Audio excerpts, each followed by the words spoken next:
Friend, the very first change which we are likely to see would be in section 109 and section 110. Section 109 and 110 deal with setting up or constitution of appellate tribunals.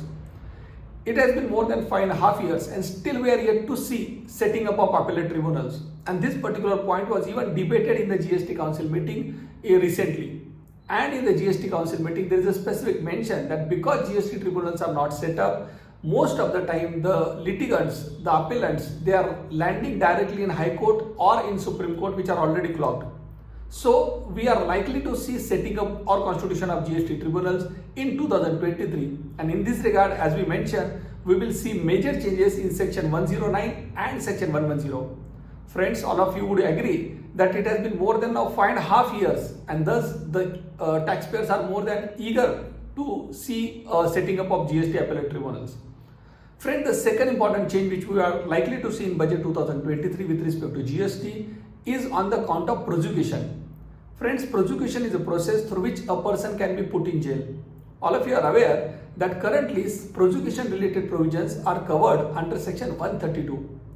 Section 132 provides for two kinds of cases wherein prosecution can be launched against a taxpayer. The first set of cases deal with certain GST amount being evaded. All of you are aware that if person evades a tax amount of more than 1 crore right now, then a prosecution can be launched against that person and that person can be put in jail. The jail term, all of you are aware, is up to 5 years maximum. Then there are second sets of, set of offences such as preventing officer, tampering with evidence or not supplying information. Now with respect to these provisions, we are likely to see major changes. The first change which we are likely to see with respect to prosecution related provisions under the GST law is that as far as the case, if it relates to amount, that is if a person is evading GST amount of more than 1 crore, right now a prosecution can be launched.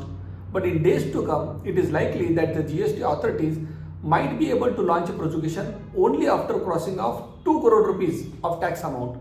So we are going to see a major change, that is the threshold of 1 crore being lifted upwards to 2 crore rupees.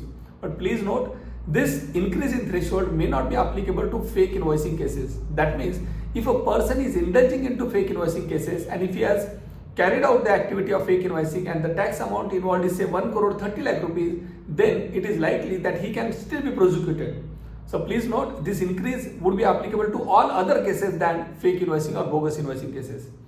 Friends, as we mentioned, there are few other cases also wherein irrespective of the amount, prosecution can be launched.